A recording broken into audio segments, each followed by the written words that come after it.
ქუთაისი ქალაქია, რომელიც გამოირჩევა განსაკუთრებით საინტერესო ურთიერთობებითა და სითბოთი. გაჯერებულია იუმორით, რომელიც დადებითად მოქმედებს ჩვენი გმირის ხასიათზეც.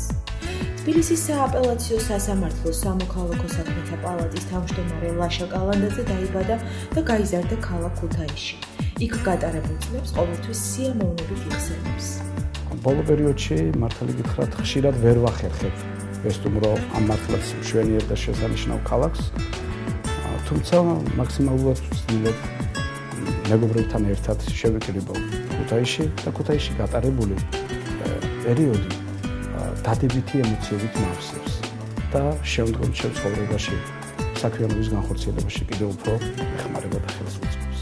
92 წელს ჩავერიცხე ჯავახიშვილის სახელობის უნივერსიტეტში საერთაშორისო სამართლის ფაკულტეტზე. ეს ყველას ძალიან კარგად მოგეხსენებათ რა პერიოდი იყო, რა წლები იყო და მე მართალი გითხრათ რომ ძალიან დიდი მადლიერი ვარ ჩემი ოჯახის იმ ხარდაჭერისათვის, რაც მათ ჩემი სწავლების თვალსაზრისით და სწავლების ხარდაჭერის თვალსაზრისით გაიხეს. დღევანდელი განმოსახედიდან მართლაც მიკვირს თუ როგორ ვახერხებდით იმ დროისათვის გარკვეული ცოდნის შეძენას, ლიტერატურის ნაკლებობას განსხვავებით საერთაშორისო სამართალთან მიმართებაში, მაგრამ მაქსიმალურად ძალისხმევა მიმართული იყო იმისკენ, რომ რაც შეიძლება ბევრი ზონა და ინფორმაცია მივიღო, შემდგომ ეს ცხოვრებაში გამოვთვალოთ. თავდაპირველად იუსტიციის უმაღლეს საბჭოში დავიწყე საქმიანობა, ეს იყო ორგანო, რომელიც სასამართლო სისტემის რეფორმის ფერხულში ჩადგა თავიდანვე.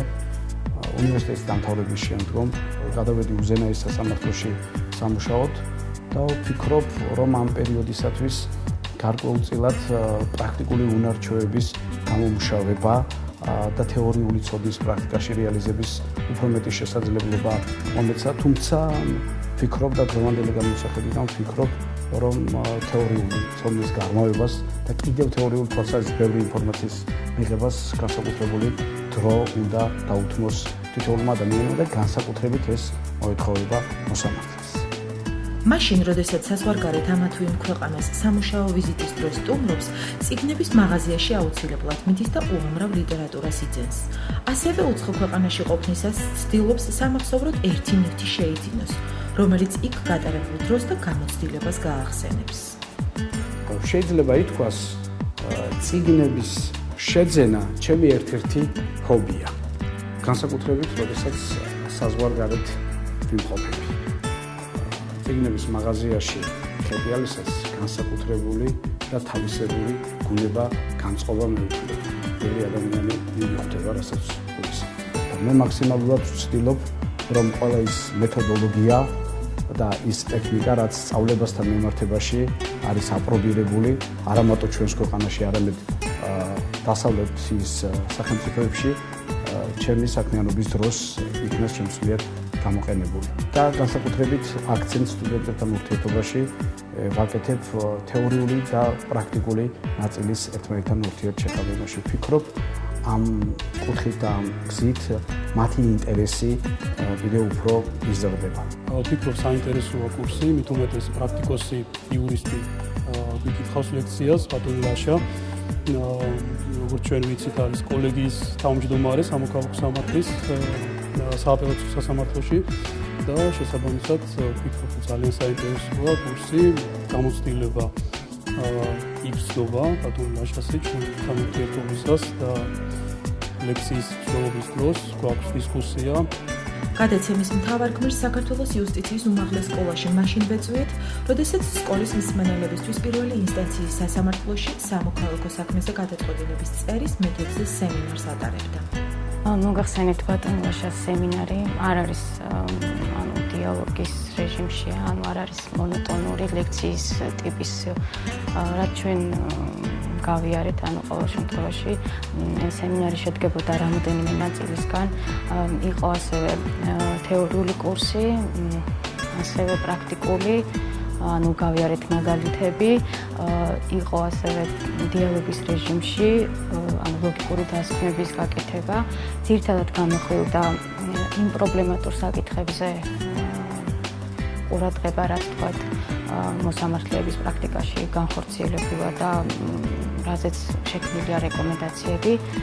ჩვენი გადაცემის პერსონაჟი აქტიურად არის ჩართული სხვადასხვა სახის პროექტებში. ერთ-ერთი ასეთი საქართველოს სამოქალაქო საპროცესო კოდექსში შეტანილი ცვლილებებია, რომელიც უკავშირდება ახალი ინსტიტუტის სასამართლო მედიაციის შექმნას. მედიაციის ინსტიტუტი მეტად სასარგებლოა თავად საზოგადოებისათვის. მისი ძირითადი დანიშნულება მდგომარეობს იმაში, რომ მოდავე მხარეებს ხელი შეუწყოს კონფლიქტი თავად მოაგვარო. ანუ საზოგადოების წევრებმა აიღონ საკუთარ თავზე პასუხისმგებლობა როგორც საკუთარი უფლებების, ასევე სხვისი უფლებების მიმართ. და მედიაციის ინსტიტუტს და მედიატორმა მათ დახმარება უნდა გაუწიო. პროფესიულად დატვირთული და დაკავებული კვირის შემდეგ ბატონ ლაშას მთაწმინდის პარკში ოჯახთან ერთად შევხვდით. ის თბილი, ზრუნველი მეუღლე და მამაა. დატვირთული დღის მიუხედავად ცდილობს შაბათ-კვირა ოჯახთან ერთად გაატაროს. მისი სამსახურეობრივი გრაფიკიდან გამომდინარე სახლში მხოლოდ დასვენების დღეებშია. ამ დროს ცდილობს მაქსიმალურად ყურადღება დაუთმოს ოჯახის წევრებს და დრო რაციონალურად გამოიყენოს. მაქსიმალურად ვცდილობ, რომ დასვენების დღეები ოჯახთან ერთად გავატარო, იმიტომ რომ როდესაც ჩემ ოჯახთან, მეუღლესთან, ბავშვებთან ერთად ვარ, განსაკუთრებულ განწყობაზე, განსაკუთრებულ ხასიათზე ძალიან ბედნიერად ვქნათ ყოველთვის თავს.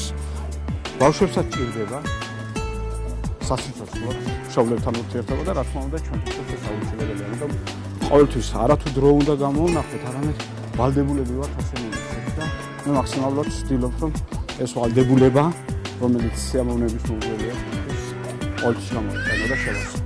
მისი მეუღლე თამარ ჩიხლაძე თბილისის საქალაქო სასამართლოს სამოქალაქო საქმეთა კოლეგიის მოსამართლე გახლავთ. მასაც მეუღლის მსგავსად დატვირთული დღის გრაფიკი აქვს. მაგრამ ოჯახთან ერთად იკატარებს დროს, სადაც პატარებს 6 წლის დავითს და წინახევრის ლაშა გიორგის უყვართ. ჩვენთან ერთად გატარებული დრო პირველ რიგში უყვართ ყველგან. ჩვენთან ერთად თუ არის ეს დრო. მაგრამ კონკრეტულად უფრო რა თქმა უნდა ახლა თავისი ასაკიდან გამომდინარე და თას უფრო უყვარს რა თქმა უნდა ესეთი სათამაშო ადგილები, ეს რუსთაველის კინოთეატრი უყვარს ძალიან, იმიტომ რომ ესეთი კინოა იქ, მულტფილმები, ესეთი სათამაშო გარემოა. რა თქმა უნდა უყვარს ესეთი პარკები, ძალიან უყვარს სხვათა შორის ახლა ჩვენთან ერთად ვერა, მაგრამ სკოლა უყვარს ძალიან.